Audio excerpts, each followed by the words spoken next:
So anyway, this is called Saint Marcellin. It's a French cheese, and the handling of you see how the kind of the whey is kind of slimy? See how it's kind of stringy?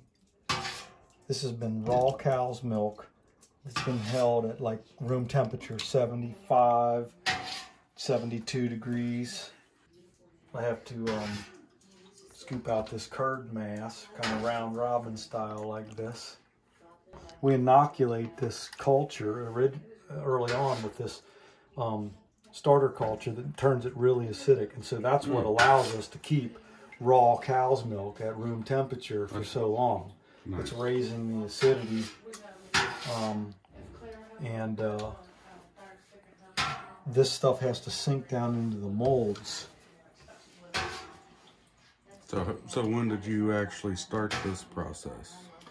I started it yesterday, and so you add in the starter cultures and the mold culture. And this one I just put in this geotrichum, and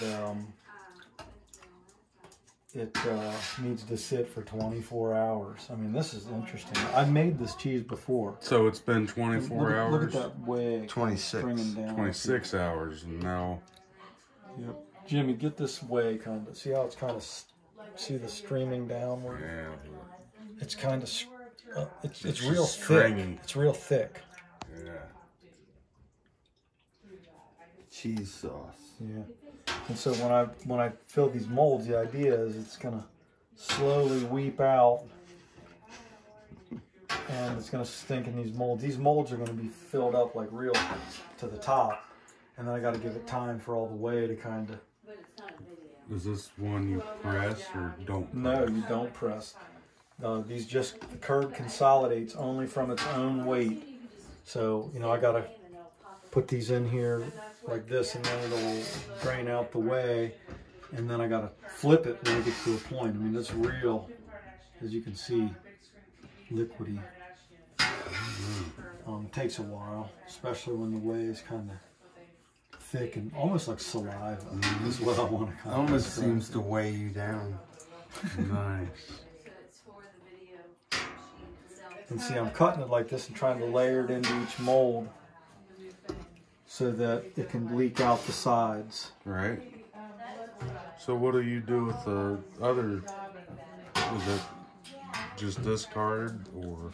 The whey in this case, yeah, I could discard. I mean, when it's this thick, I've never tried it. Typically, when I make hard cheeses, the whey is more liquidy, has less viscosity, and I take that and I'll put it in and heat it up and make ricotta. You can make ricotta cheese with the whey from any of the cheese. And that's where you heat up the whey to like 200 degrees and then hit it with a 1/4 cup of vinegar.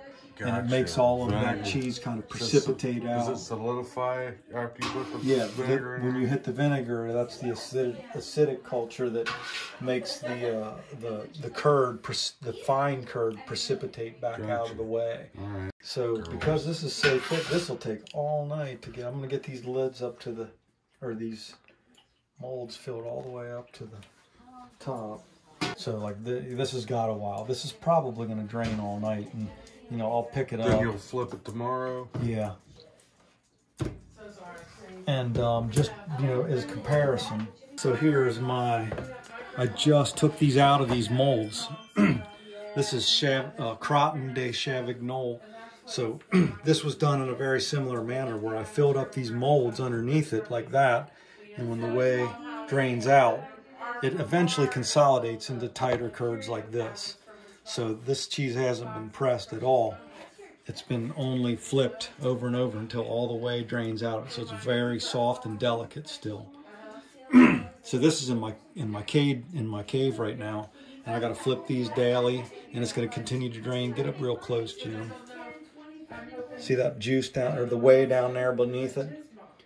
It's starting to puddle beneath that mat, and so I have to literally service that, and I have to empty that out and get it dry down there and flip the cheeses and let the whey that's going to run out of them curds run out.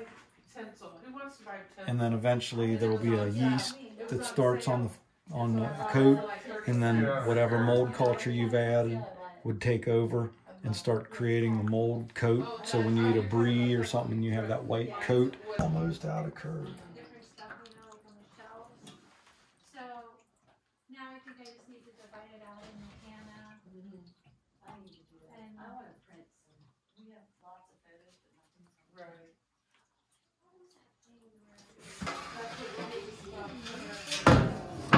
So these will literally sink way far down in the molds. Got to wait till they consolidate and tighten up, and then I'll salt them on each side. Kind of see how they're kind of sinking down. Yeah. Burp. And then my dogs and chickens like all of the Runnings. away, all the run-ins. Yeah, the run-ins.